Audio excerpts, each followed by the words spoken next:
Welcome, the anointed ones. Authenticity is a force. It's magnetic to some, yet repellent to others.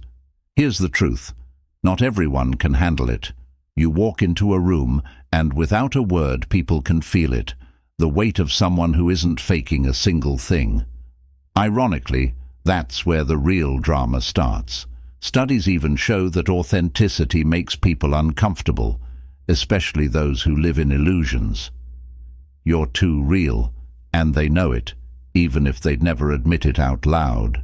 But here's the kicker. That uneasiness they feel is a mirror reflecting every insecurity they'd rather ignore. You don't even have to try. Your mere presence forces others to confront what they avoid. It's like you walked into their carefully curated bubble and just popped it. So why is it that being yourself, a chosen one who's genuinely authentic, stirs up so much chaos? Let's dive into why your realness is the exact reason they can't stand to be in your presence and why you shouldn't apologize for it. Because if being too real is a problem for them, it sounds like their problem, doesn't it? Number 1. Your authenticity exposes their facades. When you walk into a space fully and unapologetically yourself, something shifts. People feel it, even if they don't understand why. Your authenticity doesn't just fill a room, it challenges everyone in it. It exposes the hidden games people play, the social masks, the attempts to look more confident or together than they really are. Suddenly, those small pretenses they hide behind don't hold up as well. For some, it's like an uncomfortable spotlight that they didn't ask for but can't ignore. This isn't about anything you say or do. It's simply how people react to the presence of someone who's not performing for anyone else's approval. Many people navigate life trying to be what others want to see, bending themselves into whatever shape keeps them accepted. You don't play by that rule book, and because you don't follow it, people are left wondering if they've been wrong to rely on their own facades. That silent question makes them uneasy. In their minds they may rationalize that you're too intense or too different, but that discomfort is often envy they can't admit, or insecurities they won't face. They realize that they're around someone who doesn't need to water themselves down, someone who's walking proof that it's possible to be fully authentic. And that reminder stings rather than examining their own actions, though they turn it back on you, making you the reason for their discomfort. In the end, this isn't about you being too much. It's about their struggle with not being enough. They might not even be aware of it, but they're disturbed by the silent truth your presence brings. That real strength doesn't need validation, and authenticity doesn't ask for permission. And that's exactly why they find it so hard to be around you. Number 2. You don't cater to ego validation. You don't need anyone's validation, and that alone makes people uneasy. In a world where so many are addicted to likes, compliments, and external praise to feel worthy, you're the rare person who's simply enough on your own. You don't look to others to fill you up, so you're not compelled to flatter, appease, or make anyone feel important just to get something in return. This isn't arrogance, it's self-sufficiency. But to people who rely on outside validation, it feels like a kind of rebellion. Most people are used to a system of silent transactions. I'll stroke your ego if you stroke mine. It's a subtle back and forth, a social game where everyone's paying each other in compliments or favors. But you don't play. You don't say things just to make people feel better about themselves if it's not genuine. You don't exaggerate or feed anyone's sense of self-importance because you don't see the point in it, and that throws people off. When they don't get that validation from you, it can feel like a personal slight, even though you're just being real. Without realizing it, people start feeling vulnerable around you, questioning if they're enough when they're not propped up by your approval. They might even start seeing you as someone cold or distant because you're not willing to play into the ego boosting they're used to. But the truth is, They're uncomfortable with the reminder that worth isn't something you get from others. You don't hand out fake praise, and to them, that feels like a rejection. In reality, it's not your job to feed anyone's sense of self-worth. You're busy owning yours, which is something they struggle to do, and that's exactly why your self-sufficiency makes them uncomfortable. Number 3. Your boundaries are ironclad. Your boundaries are solid, and people can feel it the moment they try to get too close or take too much. You don't even have to say it out loud. Your presence alone communicates that there are lines they can't cross. While others might bend or compromise themselves just to keep the peace or avoid conflict, you stand firm. And that firmness is rare, so rare that it unsettles people who are used to pushing past others' limits without resistance. When people are accustomed to getting their way or slowly testing others' boundaries to see how much they can take, your unable stance is almost shocking to them. They're used to subtle manipulations, working on most people, a little guilt here, a little flattery there, and watching you not budge frustrates them. It's like they've hit a wall, a door that won't open no matter how many times they knock. The funny thing is, it's not even about denying anyone outright. It's just that you don't allow others to demand your time, your energy, or your resources without your say-so. You don't feel obligated to explain, justify, or soften your stance for anyone, and people take it personally, even though it's not personal at all.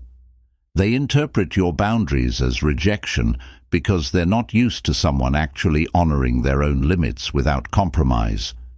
At the core, your boundaries highlight something they might not want to admit, that they're not entitled to access everyone, and that sometimes the answer is simply no.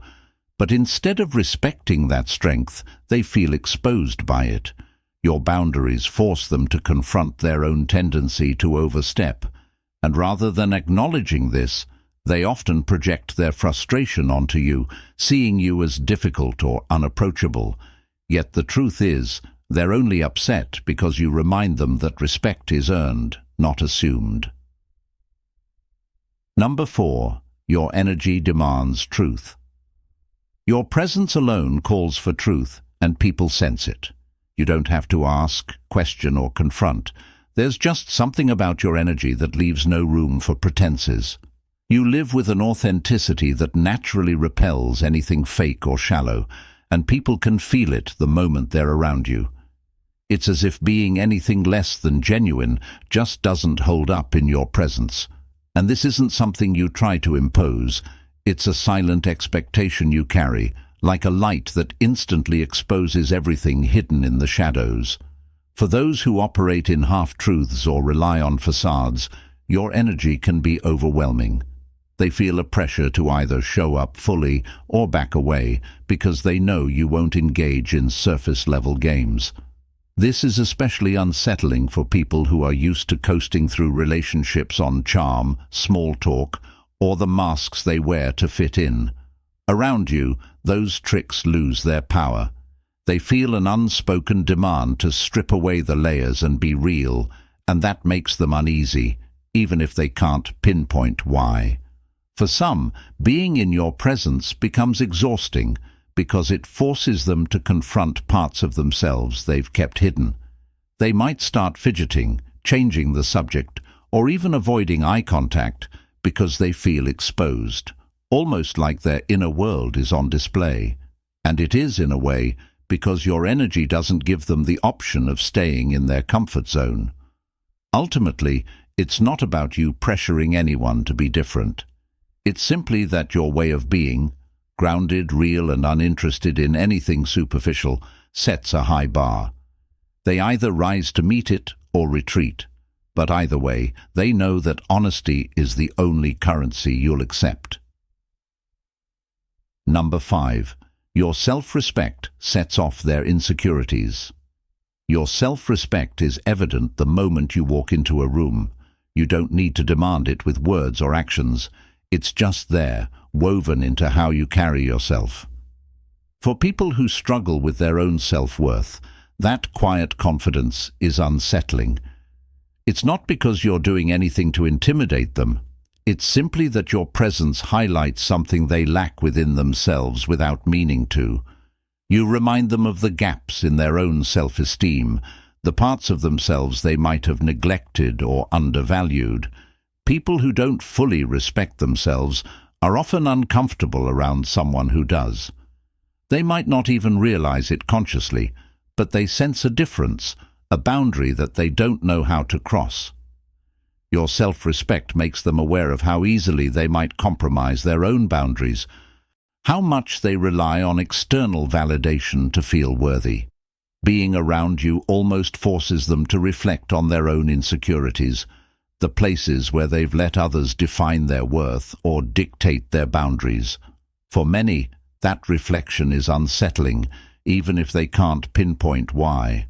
Some might react by trying to downplay your confidence, throwing subtle jabs, or making dismissive comments to test if they can shake you. Others might distance themselves or avoid eye contact, feeling an unspoken pressure in your presence that they don't encounter with others.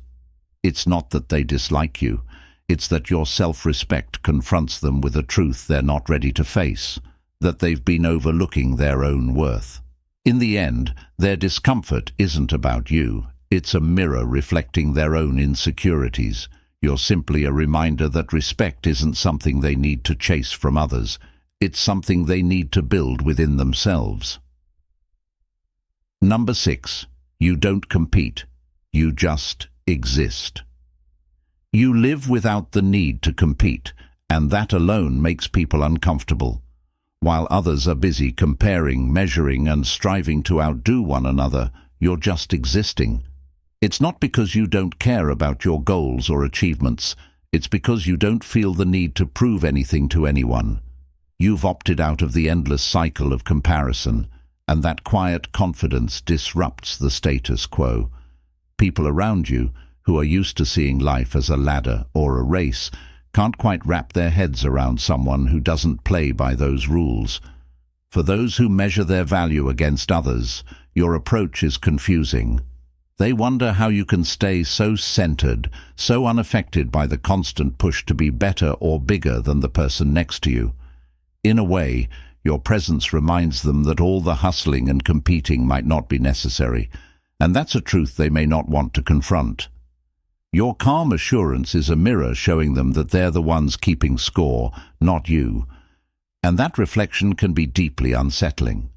Some might interpret your calm as arrogance, thinking that you're above it all. Others might try to draw you into the competition, making comments designed to provoke or get a reaction. But you remain steady, uninterested in proving your worth through external measures. You understand that value isn't about being the best compared to others. It's about being fully aligned with yourself. In a world that's so often driven by comparison, your lack of competition is almost rebellious. It challenges people to question their own need to constantly prove themselves, and that's not an easy question for most. In the end, your simple existence without the need to compete forces people to ask themselves whether their worth might just be independent of all the metrics they've been taught to chase. Number 7. You're immune to groupthink. Your immunity to groupthink sets you apart in a world that often values conformity over authenticity. While many people are driven by the need for social acceptance, you resist the urge to blend in just for the sake of comfort or approval. This independence doesn't come from a need to rebel, but from an inner conviction that what's popular isn't always right, and what's right isn't always popular. You've chosen to think for yourself, even if that means standing alone, and that choice disrupts the unspoken rules that govern social groups. People who see social acceptance as currency often find your independence radical, even unsettling. They might view your resistance to groupthink as a challenge to their own beliefs, because your willingness to stand apart exposes the limitations of their own conformity. For some, this prompts admiration. They see in you the courage they wish they had, a reminder of the freedom that comes with letting go of the need for external validation. For others, though, your independence feels like a threat, as if you're silently questioning the very systems they rely on to feel secure. Being immune to groupthink makes you unpredictable in a way that some find intimidating. Others may try to pressure or persuade you, testing whether they can get you to align with the group. But no matter the push, you remain unshaken, making decisions based on your values rather than the crowd's expectations. You remind people that individuality is still possible in a world that often encourages us to fit in, and that realization isn't comfortable for everyone. Ultimately, your independence forces people to confront their own need for acceptance. By simply being yourself, you serve as a reminder that true strength doesn't come from the approval of the crowd, but from the courage to stand alone when necessary. This choice, though unsettling to some, is exactly what makes you impossible to sway and profoundly respected by those who value authenticity over acceptance. Number 8. You don't flinch at their judgment. When people try to judge you, you don't flinch. You don't scramble to defend yourself or seek validation from them because you understand that their judgment isn't about you. It's about their own need to feel validated. For them, tearing you down or trying to put you in a box is a way of elevating their own sense of self-worth. But you don't buy into that game. You see right through it, recognizing that judgment is often a reflection of their insecurities, not an accurate assessment of who you are. This lack of reaction is disarming. Most people expect a response when they cast their judgments.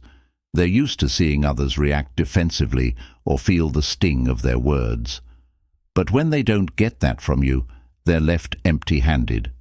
You don't give them the satisfaction of seeing you flustered or upset, and that leaves them with nothing to hold over you. No defense from you means no ammunition for them to use against you. Your indifference to their judgment renders their opinions irrelevant. They can't leverage your vulnerability because you simply don't care. It's almost as if their judgments bounce off you, and this makes them feel powerless. What they hoped would break or provoke a reaction only serves to make them look small in comparison. The truth is, when you don't flinch and refuse to engage with their need for validation, you rob them of the power they thought they had over you. It's a silent yet potent act of reclaiming your autonomy, and it drives home the uncomfortable reality that their judgment doesn't define you. It defines them. Number 9. You reflect what they avoid. Being around you can feel like stepping into a mirror, one that doesn't show what people want to see, but what they've been avoiding. It's not something you do on purpose, it's just your energy. The way you carry yourself, your unwavering sense of self, the clarity you have about who you are and what you stand for, these things naturally reflect the parts of others they'd rather keep hidden, the insecurities they bury deep inside, the truths they run from, the self-doubt they try to suppress. All of it becomes uncomfortably clear in your presence. For many, it's a jarring experience. They might not even realize what's happening, but suddenly they're faced with the parts of themselves they don't want to confront. You don't even need to say a word. It's just the energy you project. It's as if the universe uses you to hold up a mirror, and when people look at themselves through it, they can't ignore the things they've been avoiding. This makes it hard for some to stay close. It's not that you're doing anything intentionally to trigger discomfort, but you've become a catalyst for self-reflection. Those who aren't ready to face their own truths might feel the urge to distance themselves from you. They feel exposed in your presence, and it's easier to retreat than to deal with what's staring back at them. But the truth is, you don't need to push anyone. Your presence alone is a silent invitation for others to confront the things they'd rather hide from. And for those who choose to face those truths, your presence becomes a source of growth, a reminder that real change happens when you stop running from the parts of yourself that are hardest to accept. Number 10. You live with purpose beyond social validation. While many people are caught in the endless cycle of chasing status, approval, and superficial success, you're living a completely different reality. You've opted out of the race for social validation, and that alone is something people don't quite know how to handle. For them, worth is often tied to what others think, the titles they hold, or the image they project. But for you, none of that holds weight. Your purpose is rooted in something deeper, something more meaningful than any accolade or outward recognition could ever offer. This sense of purpose that transcends the typical pursuit of approval creates a stark contrast to those who base their lives around meeting societal expectations. You're not defined by how many followers you have, how much money you make, or how many people applaud your achievements. And this lack of dependence on external validation is unsettling to those who rely on these metrics to feel worthy. It's not that you don't care about success, but your definition of success isn't measured by the world's standards.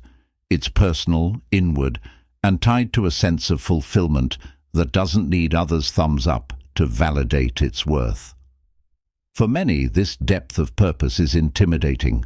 It forces them to reflect on their own pursuit of empty recognition and question whether they're truly living for themselves or simply for the approval of others. Your ability to stay grounded in what truly matters, regardless of outside opinions, challenges their belief that validation from the outside world is necessary to live a meaningful life. Your indifference to external validation reveals a truth that others may not be ready to confront. That true fulfillment comes not from what others think of you, but from aligning with a deeper purpose that can't be measured by likes, accolades, or superficial success. Number 11. Your calmness during chaos is unsettling. In a world where chaos often reigns, your calmness stands out like an anchor in a storm. When things start to fall apart, most people panic, scramble for control, or let their emotions take over. But you're grounded. It's not that you don't feel the pressure or the urgency of a tough situation. It's that you've developed a deep sense of inner peace that doesn't waver when external circumstances go south. This ability to remain unshaken in the face of chaos is unsettling to those around you because it creates a stark contrast to their own reactions. When people are used to spinning out of control, struggling to manage their emotions, and turning every problem into a crisis, your calm presence feels almost alien. It's not just a matter of keeping your cool, it's a way of being that radiates strength and assurance. People can't help but notice that you're not caught up in the frenzy like they are. Your centeredness forces them to confront their own lack of composure, and that reflection is discomforting. They may not understand why you're not flustered or why you seem unaffected when everything else is falling apart. For some, your calmness feels like a challenge to their emotional volatility. They might even feel threatened by it, as though your steady nature exposes how much they rely on external circumstances to dictate their internal state. But the truth is, your calm isn't about arrogance or being cold.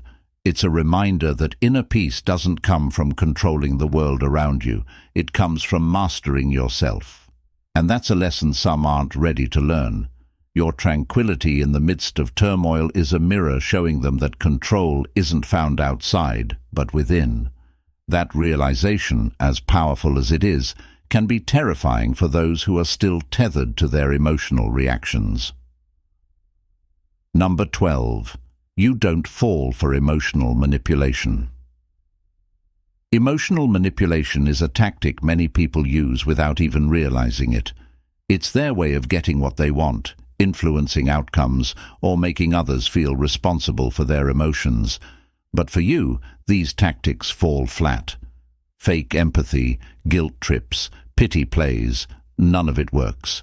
You see through it immediately, and that alone shifts the power dynamic they're used to. People folding under these subtle pressures, bending their own needs to accommodate others. But with you, it's different. You don't feel guilt-tripped into sacrificing your own well-being, and you certainly don't feel responsible for emotions that aren't yours. When people attempt these manipulations on you and get nowhere, they're left feeling frustrated and, frankly, powerless. They can't get the response they're fishing for, and they're left scrambling because they have no other way to navigate interactions. It's as if they're speaking a language that you don't acknowledge, and in that, you force them to meet you on honest ground, something they may not know how to do. What's more, when their attempts at emotional leverage bounce back, they start seeing you as someone they can't win against. That might sound like an ego game, but it's more about control. When people can't manipulate your emotions, they realize they have no control over you, and that loss of control is deeply unsettling. They may even label you as cold or unfeeling, trying to make it seem like something is wrong with you for not bending to their tactics. But the truth is, you're just protecting your emotional space, keeping it clear of anyone who doesn't approach you with honesty. And if they can't handle that, it's because they're more invested in controlling others than in real, meaningful connection. In a world that thrives on validation, judgment, and conformity, your presence is a reminder that there's an entirely different way to live, one that requires no approval from others to feel whole. The truth is, your strength doesn't come from external sources, but from within. You're immune to the noise of the world because you've learned the power of standing in your own truth, unshaken by the forces that seek to manipulate, control, or define you. For those around you, your existence is unsettling, not because you do anything intentionally, but because you force them to confront the things they'd rather avoid, their insecurities, their need for validation, their fear of standing alone. You reflect the parts of them they've hidden from, and that mirror can be too much for them to face. But for you, it's not about them. It's about staying rooted in who you are, regardless of how the world tries to pull you off course. So let them judge. Let them spiral in their own insecurities.